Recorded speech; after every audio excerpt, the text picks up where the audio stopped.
Good morning, good morning, good morning. Sha'Carri Richardson. Sha'Carri Richardson is the topic of conversation for today.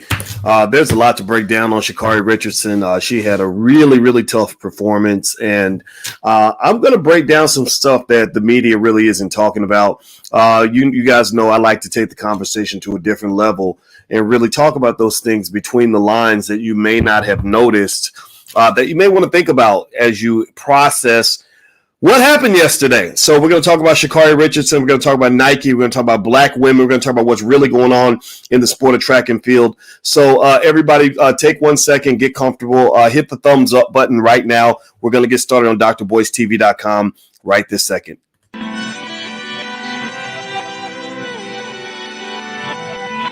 Here we are, clearing the isms, cataclysm, great. Our people out here struggling, trying to make it in this state. Everybody out here doing it, but we the ones who late. Now family, we the ones who gotta delegate. Get that money in the power, never be fake. Stick to cosign for 3. What did he say? Create jobs, support our own. Educate the same and buy back your home. Got 3 degrees, triple 10. 3 PhDs, now we on the CNN. DBTV, let's talk about negligence. Ignorance is bliss, but we can turn it to intelligence. Believe none of what you hear, half of what you see. Let's break it down here on Dr. Boyce TV. Here we are. Hey, what's going on, guys? My name is Dr. Boyce Watkins. Welcome to drboycetv.com, the home for intelligent black people. You don't have to be that intelligent to be here, but you just got to want to be intelligent. And so if you value intelligence, if you value black family, if you believe in the B1 philosophy, B1 means we put black people first on this platform. It also means that we want to be one in order to be successful.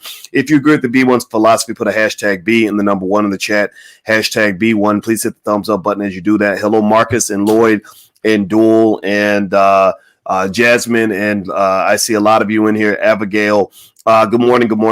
Let me know if you can hear me okay. Give me a yes in the chat right now if you can hear me and see me okay. I want to make sure my audio and my mic is on good and everything else. All right, so how many of you, let me ask you all a question. How many of you saw what happened with Sha'Carri Richardson? How many of you are familiar? How many of you followed the story of Sha'Carri Richardson? How many of you saw what happened with Sha'Carri Richardson in that race? How many of you were kind of looking forward to seeing the race and were a little bit surprised by the result? Give me a guess if you saw what was going on with Sha'Carri. Okay, if you haven't watched the race, I think you need to watch the race. The race was really kind of shocking. Let me give you some quick background. I am a big fan of track and field. This week, Jeff Lightsey Jr. on the Black Boss Channel.com actually interviewed Ronnie Baker. Ronnie Baker was in the Olympics, and he got, I want to say 5th place in the 100 meters, which was a disappointment because Ronnie's such a great sprinter, and I believe he's the fastest man on earth. He just had a bad day. He ended up getting 5th place. But Ronnie's a good guy, and he actually ran on my high school track team, not at the same time, of course, because I'm much older than him. But Ronnie was here. He's a smart guy, and I respect him. And so I'm a big fan of track and field. I was actually captain of my track team in high school. I was a big fan of track. I would read track and field magazines and keep up with who had the best times and who the fastest man, the fastest woman in the world was. And also I was a track coach. I was a track coach with the West Side Track Club in Louisville, Kentucky, which is in the black side of town. And it was the best experience I ever had. I love supporting our kids, and it was a great experience and I'll never forget it. Plus I just love track. So I followed Sha'Carri Richardson very closely before all of the hype. I actually watching Sha'Carri back when she ran at LSU. I didn't see her in high school. She ran, I believe it's Carter High School in Dallas, which I think that school is known for producing some of the best track athletes in the world. I mean, they're just off the chain. They've been doing it for 40 years. And so I've been really watching Sha'Carri for a while, and I've been really trying to process what I'm sort of seeing, right? Process it in an honest way. I know that I think Sha'Carri is she's pretty young. Let me see. How old is Sha'Carri Richardson? I believe she's probably about 22 years old. So she's not that old. And she's 21. She's 21. So we're from different eras, right? I'm old enough to be her father. So I don't pretend to be able to relate to everything that I see with a 21-year-old, right? I try to just understand. I observe. I try to provide guidance as an OG, whatever the hell I am, right? Now, so here's the thing with Sha'Carri. Sha'Carri Richardson's talent is undeniable. I mean, that young lady is an extraordinary sprinter. I caught what was going on because you guys know I have a business mind and a marketing mind. I kind of saw what Nike was doing and what she was doing, right? In conjunction, I saw what her advisors were telling her to do, and I saw her picking up the FloJo vibe, right? I saw her, she left LSU early. I think she only ran 1 year, and she was an NCAA champion as a freshman, and she was that good. She was right up there with other great athletes like Athene Moe. What's the other sister's name? Sydney McLaughlin. Rye Benjamin, Michael Norman, just these great athletes who went pro early because they were just that good. So Sha'Carri was the best of the best because she dominated as a freshman. Sydney McLaughlin, who did the 400 hurdles with Delano Muhammad, is in that same category in terms of just these once-in-a-generation athletes. Athene Moe is probably the best of them all, in my view. Go check out Athene Moe. She's this tall, beautiful Black woman. I don't know what her origins are, but she's just amazing, like an amazing woman out of New Jersey. So Sha'Carri is a great talent, and I saw when she went pro. I wasn't surprised that Sha'Carri went pro. What really got my attention and made me kind of like saying, was when I saw her when she's picking up the FloJo vibe with the long hair, the long nails, everything else, and then she ran across the track and she was pointing at the scoreboard. I said, okay, so she's kind of shining for the cameras a little bit. She's playing to the audience, and that's how you get money, right? In this sport, track and field, a lot of people don't watch track and field. People like the personalities, right? That's why Noah Lyles will always, kind of do his thing. He's a great sprinter, one of the best in the world. You also had Usain Bolt. Remember, Usain would do the whole Bolt thing and all that. And that's fine, right? There's nothing wrong with that. That's life. But the thing about it is that you have to have a hell of a lot of talent to do all of that. Like when you get into that showmanship in track and field, it can really, you're really walking a thin tightrope. I mean, sure, you're going to get the money, right? Because you got the attention. Attention is a commodity, right? Sha'Carri got all the attention. Give me a yes or no if you started following track and field just because of Sha'Carri, right? Drake and Nicki Minaj and Lil Nas X and all these rappers are talking about Sha'Carri Richardson because she's got the shine. The hard part about that is that when you bring that much shine, you got to bring that much talent, right? Because let me just tell you, Usain Bolt was able to do that. Usain Bolt was that much better than everyone else. Usain Bolt could jog and blow those dudes away. Like if you remember watching Bolt run, it was once in a lifetime to watch him because he was that damn good. It was extraordinary because I've never seen a man who could literally jog and beat the fastest human beings on the planet and make them look like scrubs, right? So Bolt kind of had a little margin of error. Bolt could come out there and do his whole, Jamaican, fun little thing or whatever. But you notice most of the athletes can't do that. They can't do that because track and field is competitive as shit. It is very, very, very, very, very, very, very, very, very, very, very, did I say very? Competitive, right? The difference between first place and fifth place is a few hundredths of a second. Ask Ronnie Baker. Ronnie Baker, I'm gonna tell you, Ronnie Baker's the exact opposite of Sha'Carri Richardson. No, I'm not dissing anybody's approach at all. I'm not. You know me. I just like to tell you what it is. I'm not here to judge it. But Ronnie Baker, when he lines up to run, you don't see him doing no clowning. He don't do no. He's not playing around after he wins the race or whatever. Ronnie Baker's like. He's getting ready and he's real focused, right? Because you got to get pumped up because you're about to run against the fastest human beings in history. It's a little bit daunting, right? And then when he wins, he might do I did it. But that's very different. Saying I did it, bragging about what you did is a little bit different from bragging about what you're about to do. Right? When you brag about what you did, sure, of course, no problem. The sky's the limit. You can get out there and act a fool, right? You can get all the endorsements. But if you talk about what you're about to do, shit, you better do it. You better do it because here's what's going to happen at that point. The other athletes are going to look over at you and be like, who does this motherfucker think that they are? Who do you think he is? You really think pay attention now. how do you think those Jamaican women, and mind you, everybody's making this about the black woman, like, oh, everybody's beating up on the black woman, this, that, and the other. There were other black women in the race, in case you didn't notice. There were several black women in the race. I'm not sure. I think maybe somebody like a Jenna Prandini. I don't even know if Jenna Prandini was in the race. She's a real fast white girl. I don't think there was a white person in the race. I can't remember. I got to go look at it. Y'all tell me. Give me a yes or no if there was any white people in the race, right? So this ain't about, like, to me, this is not just like, oh, they're dissing the black woman. Because remember, those three Jamaican women, starting with Elaine Thompson Hara, I think that's her name, they black too. They black too. I mean, God didn't issue one black card for that race. He didn't just give it to Sha'Carri. He gave it to a lot of the women. In fact, let me show you. You want to talk about shining? You want to talk about, another example of black excellence and black girl magic? Look at these Jamaican women. Beautiful as they come. Dominated the relay, damn near broke the world record, ran a 41 flat in the 400-meter relay, which is a very fast time, by the way. I believe it was 41 flat. I think that was her time. And I mean, you got Shelly Ann Fraser-Price, Elaine Harrod. Now, this other sister, I forgot her name. I don't have her name in front of me. But the Jamaican women are some bad-ass women, like bad as hell. So I'm just sitting down. Now, here's what I'm trying to get to, right? I'm not judging Sha'Carri's, reaction or pro-action or anything. I'm not judging that. But how do you think these women felt, right? Like a Shelly Ann Fraser-Price, who's been in the game for like at least 12 years or something, been dominating since Jesus was a baby. Like, the girl been dominating since Bernie Sanders was in high school. Like she literally has been like the queen of sprinting for a long time. How do you think they felt?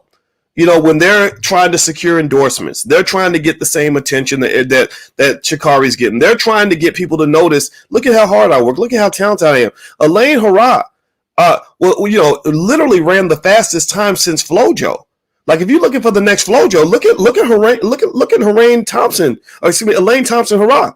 Elaine Thompson Harrod ran a 10.54. 10.54 is nobody's run close to that time since FloJo. Right? Usually for women, if you run you can win a race with a 10.9 or a 10.8. 10.7 is really good. Sha'Carri's about a 10.7 something. 10.6 is off the chain. That's what they ran at the Olympics. 10.5 is like, oh shit, we're doing something real special right now. Right? The fact that she's that close to FloJo is amazing, because even Marion Jones could not get that close to FloJo, even when she used the steroids. Right? Even when she used the steroids. So let me just keep it clear. Like, I think that, I personally will say, if I was one of the Jamaican women, y'all give me a yes or no if you get what I'm saying, if you can at least hear what I'm saying. If I'm one of the Jamaican women, I'd be a little bit pissy that this young girl who ain't won no gold medals nowhere, ain't won no Olympics, right? I mean, the Jamaican women are decorated. They decorated like major generals in the military. Like, they got medals and badges and everything. Been in this game for a decade. So Sha'Carri comes along at 21 years old. It's talking all the shit, right? Like, attracting all the smoke, getting all the attention, making all the money, and hasn't really won anything major yet. I think those Jamaican women were pissed. And I don't know about y'all. Give me a yes or no. If you would have been a little bit pissed. You know what it reminds me of? There was this athlete a few years ago. Some of y'all might remember her name. By the way, hit the thumbs up button. Please hit the thumbs up button if you haven't done it yet. There was an athlete a few years ago by the name of Lolo Jones. Anybody remember Lolo Jones? Lolo Jones was this hurdler. And let me just tell you the story about Lolo Jones.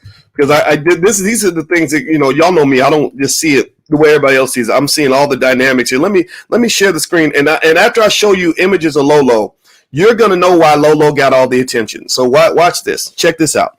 I'm gonna share my screen. Here's Lolo. So this is Lolo Jones. So y'all tell me in the chat, why do you think? So Lolo Jones got all the attention. Now she's half black. Her daddy's black and her mama's white. Y'all tell me why you think Lolo Jones got more attention than the other athletes at the Olympics. Y'all tell me, what do you think is going on here? Look at the pictures of Lolo. What do you think caused Lolo to get all the attention to the point where nobody even knew who actually won the race? Nobody even cared. What do you think was going on right with that? Well, she's light, bright, and damn near white, right? And she, she seems to be a relatively attractive woman, even though the women who beat her were attractive. And let me tell you what happened in the Olympics. Let me see. When Lolo went to the Olympics, uh, NBC did all these specials, and they did exactly kind of what they were doing with the Sha'Carri thing. They kind of they really talked her up and made it a big deal. She went to Beijing, and I don't remember what place she got. I got to look it up, but I believe she got like 5th place or 4th place or something ridiculously bad. Well, not ridiculously bad. I mean, I can't even get last place at the Olympics, right? So I can't even talk anything about an Olympic athlete. But you get the point. Like Lolo, they beat the brakes off Lolo. They beat her ass like she stole something. And let me just tell you, the hurdlers that defeated Lolo did an interview afterward. They were all interviewing together, and I remember they were salty as hell about the fact that even though these two beautiful black women who happened to be dark skinned had both beat the hell out of Lolo, all NBC wanted to do was interview Lolo. They literally went straight to Lolo and were like, "So how do you feel about getting your ass whooped?" And she's like, I don't know. Like she had maybe some Becky tears or whatever. And I don't even know if Lolo was participating in this, right? This is what media does. But, these women were kind of mad. They like, one of them was like, she's like, I have a story too. She's like, I have, my story is interesting. Like, why won't anybody pay attention to me? This is the person who just got the gold medal who was saying this. And I felt kind of bad for them, right? Because media does that. Media kind of picks their favorite darling of the of the Olympics, and they follow these people and they make them bigger than they really need to be. And it creates a lot of animosity. It creates a lot of tension and a lot of pressure. If you go back and watch the interview, that Sha'Carri Richardson did after the race, right? The first one and the second one. I think the first one where she was clearly very defensive. She said, "You can talk all that shit if you want to," right? Which really, that's kind of like a hip hop culture kind of thing. Like, we're gonna just talk it, and I can't even talk bad about that, right? Because Muhammad Ali did a little bit of that, right? Muhammad Ali, the Louisville Lip, where I'm from, I looked up to Muhammad Ali, so I was like, okay, maybe she's doing a little bit of Muhammad Ali thing. But the problem with that though is that when you talk, you got to back it up. Ali backed it up. The question becomes, can Sha'Carri back it up? And when you're getting last place, you just have you know that comes with the territory. You're going to be made fun of. And also remember this: in the back, you saw the Jamaican women walking past the cameras when Sha'Carri was doing her interview. And I don't know if it was deliberate or not, but they were kind of smirking, like this girl really thinks she's gonna come out here and dominate a sport that we've been in for over a decade. Like Shelly Ann Fraser Price, look her up, read her bio. She's decorated like a Navy SEAL. Like this lady has been doing this since Sha'Carri was in elementary school. So they're not gonna let that go easy. These Jamaican women are really talented, right? So I think talking shit. I think the point that I'm picking up on is I think talking shit to the Jamaican sprinters is just not a good idea, right? And I think that what might have happened with poor Sha'Carri is at the age of 21, it's easy to get caught up in the hype. It's easy, you're like, mama, look, mama, we talk about a mom in a minute. Well, you're like, grandma, look, Drake is following me, and Nicki Minaj sent me a tweet that said good luck, and that hype can be very distracting. It can get you away from the reason that you're there in the first place. And so I personally feel, I really wonder if she got caught up in the hype. I really do. Do me a favor, hit the thumbs up button, hit the share button, hit the subscribe button. Make sure you subscribe to the channel. We're building black-owned media here, and that's what we do. And my name is Dr. Boyce Watkins, in case you're new to the platform. And we have intelligent black conversations in this space all the time. And so we agree that trash talk needs to be backed up. She couldn't back it up. So whatever people are saying, they have a right to say. If they're clowning it a little bit, they have a right to do that, right? Because if she had won, then they'd be celebrating her, right? So you're taking a chance, but it's life. It is what it is. And let me tell you guys, I did a poll this morning. I like to see how people feel. And I basically asked on my Twitter. My Twitter is Dr. Boyce Watkins 1. I'll try to put it on the screen at some point. Actually, there's my Instagram. My Instagram is the real Boyce Watkins. And I said, how do you feel about Sha'Carri Richardson before and after her most recent race? And I said, did she do too much trash talking, or she did just fine. That's another option. Or I didn't even care. 49% of you said I didn't even care. So half of you don't give a shit. Okay, that's your right. Cool. Now, of the people that did respond, 34% said she talked too much trash. 17% said she did just fine. So the percentage of people who feel that she did too much trash talking is about double the percentage of people who said she did just fine. So if you take out the people who didn't care, I was about two-thirds of you who were paying attention felt like she did a little bit too much talking. And I don't know. I'm not going to say she did too much talking because I believe in personal freedom. I believe it's your choice, just like it is with wearing a mask and taking, getting that government shot and all that.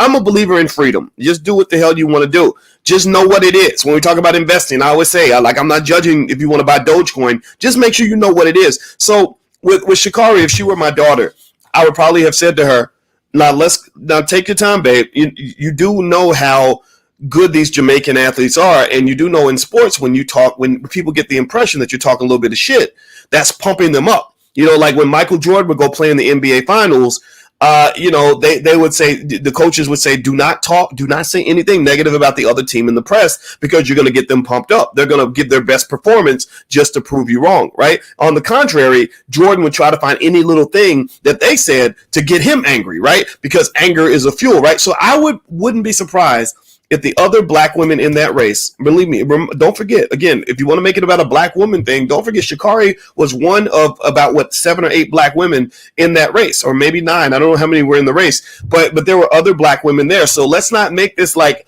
oh, they're doing this because she's a black woman. No, there's other black women in the damn race, right?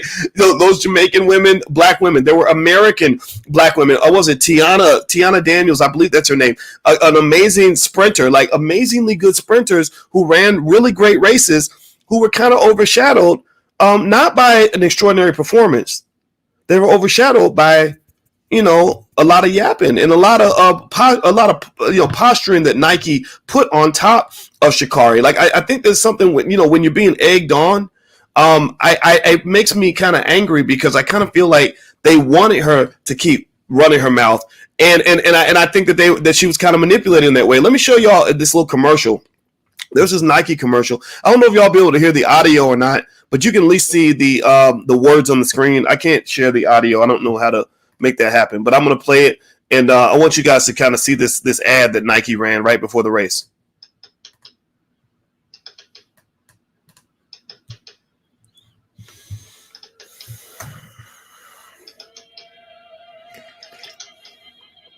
I've been waiting.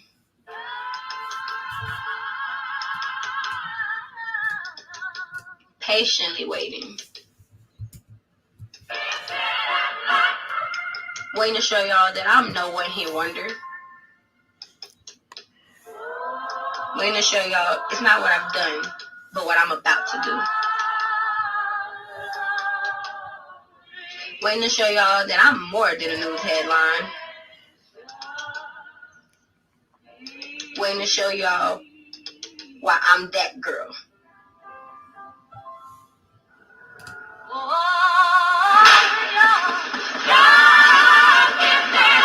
And if you need me, I'll be at the finish line.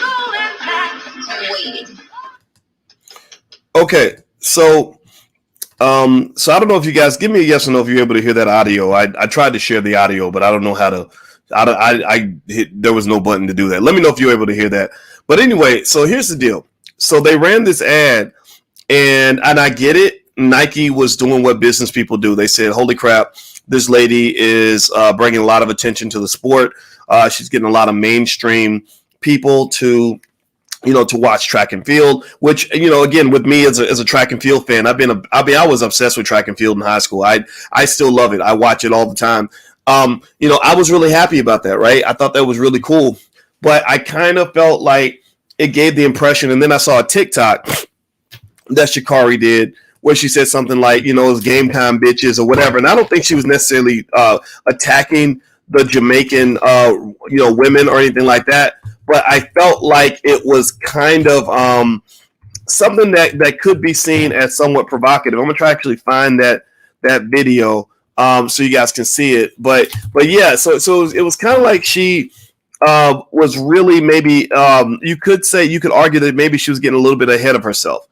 And that to me It's just risky. It's very risky because these Jamaican women are not average athletes. Like, these women are really good. Like, they're not just, they're not just out here playing. Like, these Jamaican women are really fast.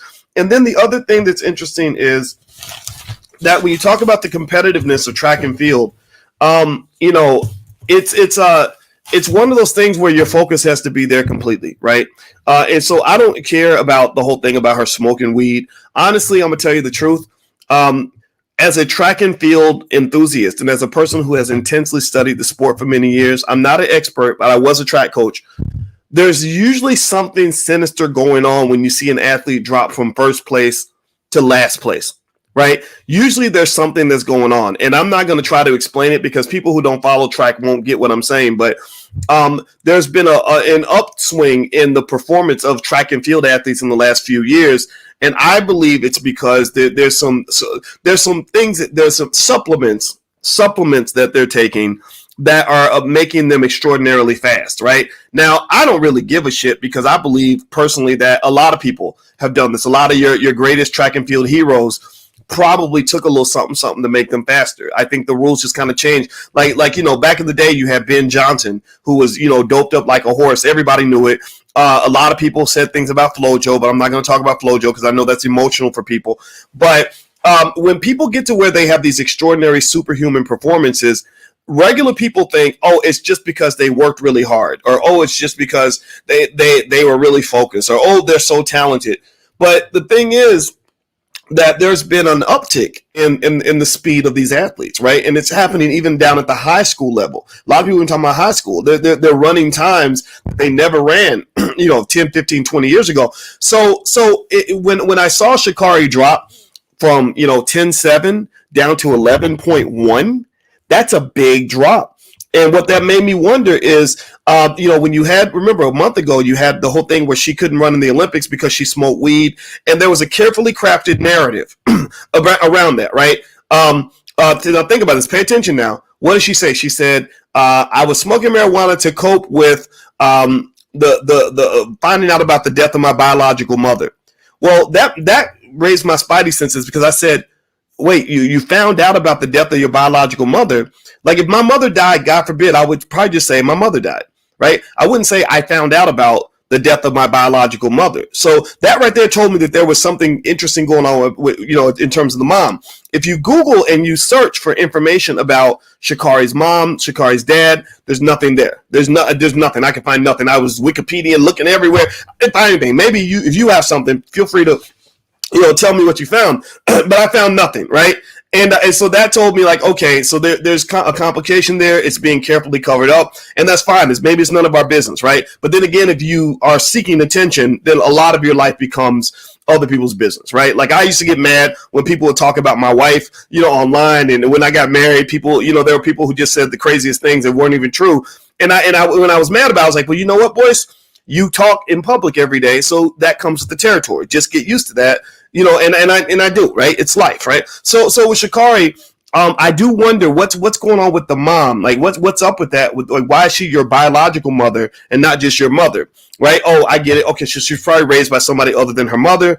And then also this marijuana narrative. Just being quite honest with you. Again, I hope I can say all this and still be loved, but I felt like there was something else going on. It reminds me of Christian Coleman. A lot of y'all don't know. Give me a yes or no if you've ever heard of Christian Coleman. Christian Coleman is also a Nike athlete who is, in my view, if he were out there, he's the fastest man on earth. Christian Coleman is the guy that would have won the Olympic 100-meter dash, in my view. Christian Coleman couldn't run because he got suspended. Why did he get suspended? Well, because every time they tried to show up to his house to give him a drug test, he wasn't available, right? So they call him and say, hey, we're coming to your house to test you for performance-enhancing drugs. He's like, oh, I'm at the mall. I can't make it, right? And he did that repeatedly. So eventually they said, you can't run because you keep missing these drug tests, right? Well, what do y'all think that is? I mean, you could say, well, no, he was just at the mall and the mall was full that day. Man, if somebody from your job is calling you and this is like, you got millions of dollars on the line and they're like, we need you to make sure you're home by 2:00. How many of y'all gonna be home by 2:00? Seriously, right? So, we know what it is, right? So when Sha'Carri is like getting suspended, because she was smoking weed. I mean, don't get me wrong. A lot of people smoke weed. I know that, and I'm not judging. I don't care. But it was kind of like, I think there's more to that. I really do. I'm not going to say that she, now we know weed is not a performance enhancing drug. Weed does not enhance your ability to do anything quickly, right? At least not most weed. They got the synthetic stuff, which you really need to watch out for that because that stuff will make you crazy. But whatever, weed in its natural form does not make you faster or at all, right? So we know that it wasn't there because she was trying to get some sort of edge on the other athletes. But it did make me wonder, was this a mask? Like they have masking agents that can cover up something else. Now, I didn't find any evidence that it was masking something else. But here's the thing. In my view, I'm not sure. I got to research this, but I'd be willing to bet you that when you get banned for any performance enhancing drug, your testing level goes way up. Pay attention now. This is my point here. That the scrutiny that they put on you, they put the spotlight on you. So they're checking you more than they're checking everybody else. So that means you can't mess up. You can't take anything. You can't take your usual whatever, right? And so I'm wondering if it was the reason that we went from 10.7 to 11.1. Very big gap. Their athletes almost never drop there. Go look up the 100-meter dash, and you cannot find an example of any healthy athlete that I can think of who, within a matter of weeks, drop by 0.4 of a second in the 100 meters. That does not occur. It might be, a tenth of a second here, maybe 0.2 of a second if it's a really bad day. 0.4 of a second, that's a big drop, right? So I think, I don't know how Sha'Carri could have or should have handled this. I think at the very least, my thought is, again, I don't judge, like when Marion Jones got caught with whatever, I didn't even judge that. Like people wanted to make it like, oh, she's a bad person and blah, blah. I didn't think she was a bad person because I believe a lot of athletes dope. I believe they do. I believe that you have to do that in this sport. A lot of them do in order to even run at that level. Like Usain Bolt, running that speed is not even humanly possible in my opinion. But then again, maybe I'm a skeptic. So let me just stop that because I don't want to get into that debate.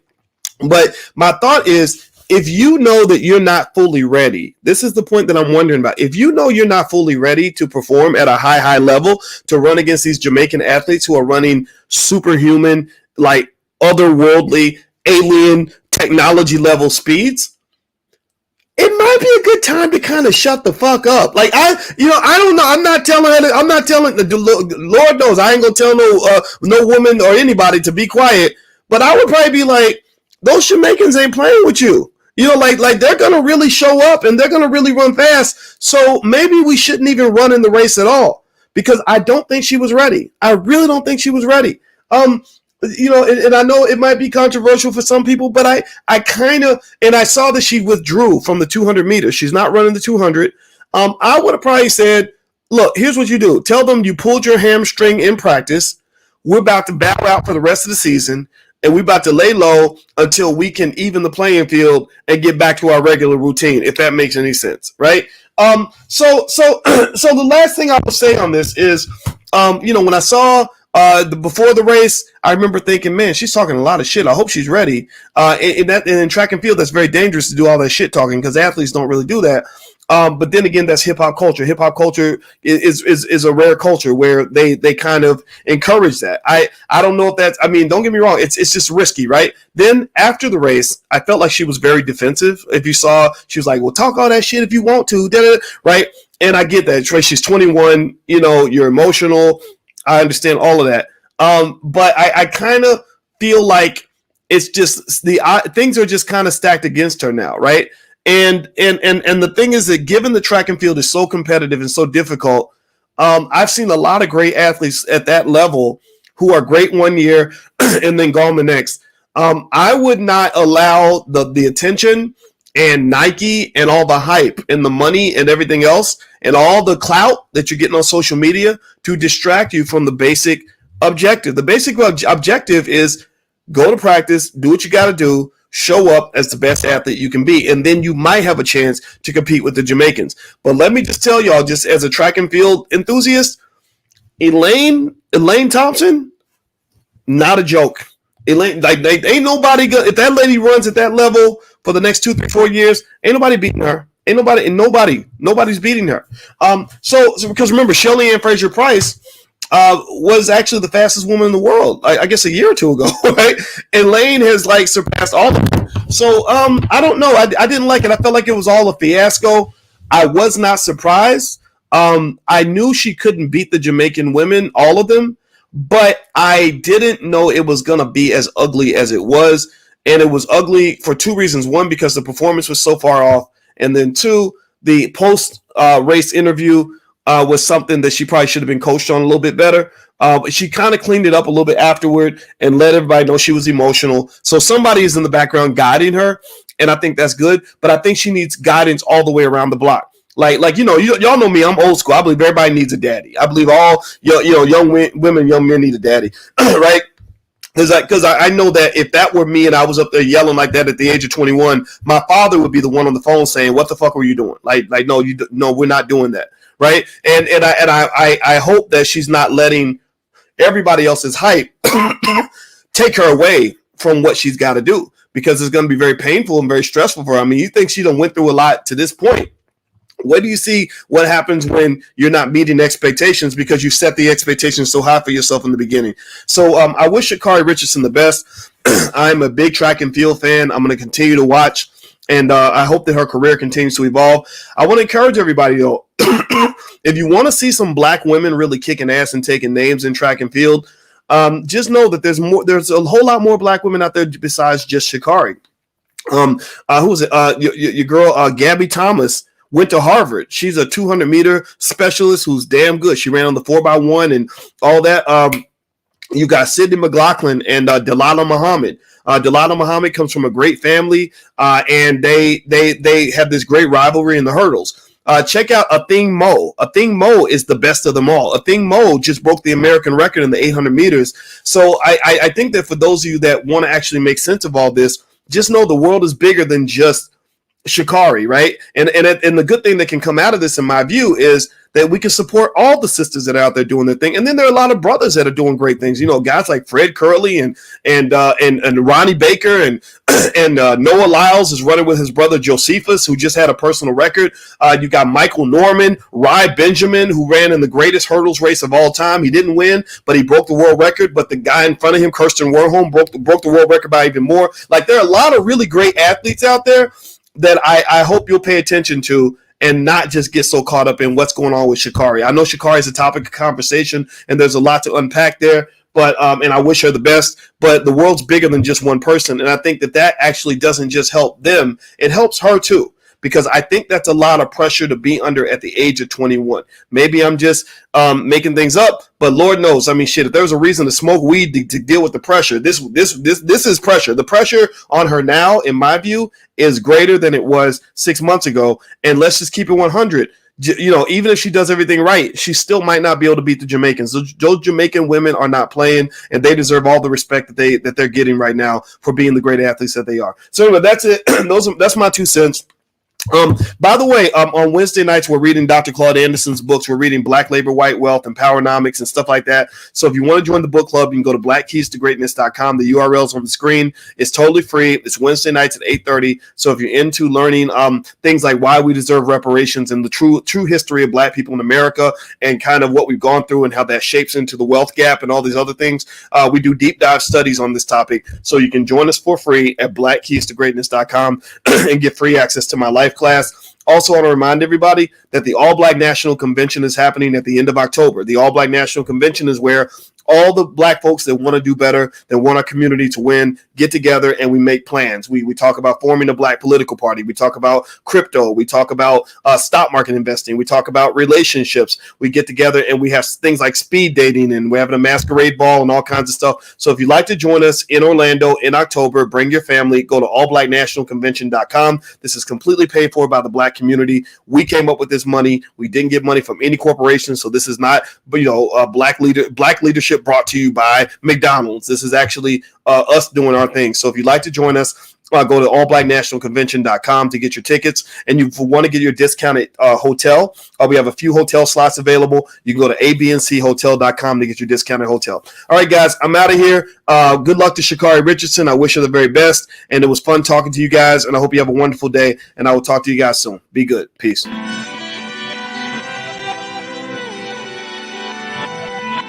Here we are, clan the isms, cataclysm great.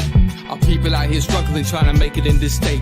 Everybody out here doing it, but we the ones who late. Now family, we the ones who gotta delegate. Get that money in the power, never be fake. Stick to cosign for 3. What did he say? Create jobs, support our own. Educate the same and buy back your home. Got 3 degrees, triple 10. 3 PhDs, now we on the CNN. DBTV, let's talk about negligence. Ignorance is bliss, but we can turn it to intelligence. Believe none of what you hear, half of what you see. Let's break it down here on Dr. Boyce TV. Here we are.